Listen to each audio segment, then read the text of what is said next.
مؤكدا أن الكلمة أحيانا تكون أقوى من السلاح. فتحية لكل القابعين في السجون، وتحية لكل المؤمنين بسياسة اللا عنف، وتحية لكم جميعا. السيدات والسادة، قال رسول الله صلى الله عليه وسلم: عليك بالرفق وإياك والعنف والفحش. هذا هو ديننا الذي يدعو للتسامح والتمسك بالسلمية عند الغضب ونبذ العنف. هذه هي مبادئنا وطبيعة شعبنا السلمية، تلك الطبيعة التي خرجنا منها ومن خلالها تشكلت مبادئنا، والتي ترجمت في ثورة 25 من يناير، تلك الثورة السلمية التي قدمت للعالم أجمع مثالا وانعكاسا لحقيقة شعبنا. هذه هي مبادئنا التي تؤمن أن اللاعنف ليس ضعفا ولكن تحضرا وقوة، مبادئ نلتزم بها ونعمل على نشرها، نمارسها في كل أنشطتنا ونؤكد عليها في كل تحركاتنا. هو أنني واحد من الذين يؤمنون بالفعل إيمانا حقيقيا بنظرية اللاعنف، سواء على الصعيد الفكري أو على الصعيد الحركي.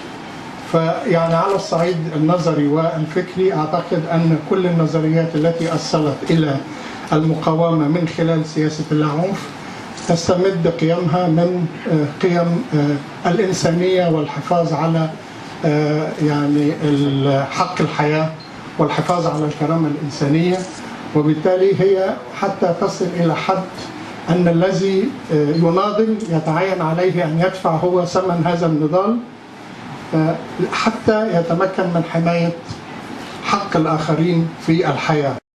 ثورة واحدة، لا يوجد شعب في التاريخ بيعمل ثورة منفصلة عن الثورة اللي عملها كل سنة. هي ثورة واحدة لها موجات متتابعة. الثورة الأولى أسقطت حسني مبارك ولم تسقط نظامه حتى الآن، والموجة الثورية الثانية أسقطت مجموعة من الذين وصلوا إلى الحكم عن طريق الديمقراطية ثم تنكروا للديمقراطية. لولا ثوار الثورة المصرية العظيمة لما نجح 30 يونيو. للأسف الكثير من شباب الثورة العظيم النبيل لقى جزاء سنمار كما يقولون بعد أن تم استعماله أو بعد أن تم الاعتماد عليه في إسقاط نظام الإخوان المسلمين.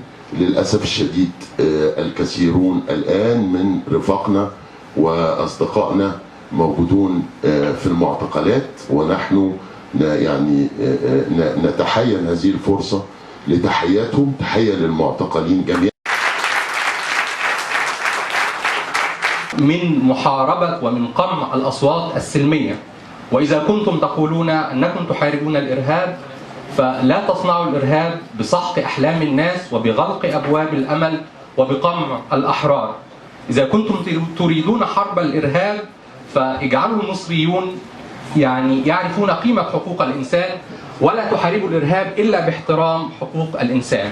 فهي رسالة إلى أسر المعتقلين وإلى أسر الشهداء. نعلم أنكم مجروحون، نعلم أيضا أن غياب القصاص وانتحار العدالة في مصر يعني قد أصابكم بالهم والغم، ولكننا على يقين أن القصاص سيأتي، إن لم يكن فسيكون غد، وهذه إرادة الله التي ستتحقق.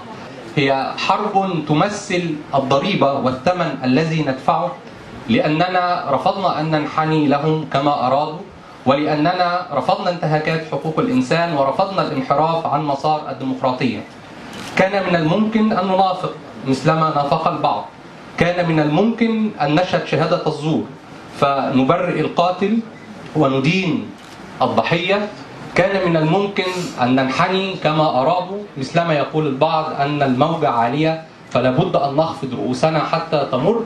لكن أعتقد أن كل هؤلاء الشباب الذين شاركوا في ثورة 25 يناير ما زالوا حتى الآن متسقين مع أنفسهم، لم ينحنوا لغير الله، لم يغيروا مبادئهم ولا أفكارهم رغم الثمن الباهظ الذي يدفعونه الآن.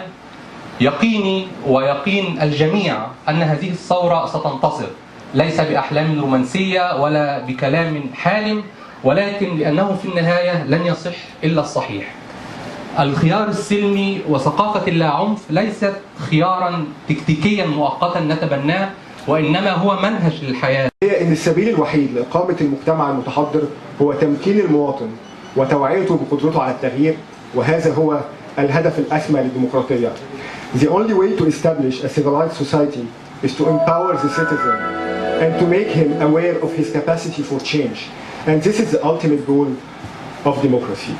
Le seul moyen d'établir une société civilisée, c'est de rendre l'individu citoyen, en lui faisant prendre conscience de son pouvoir à changer.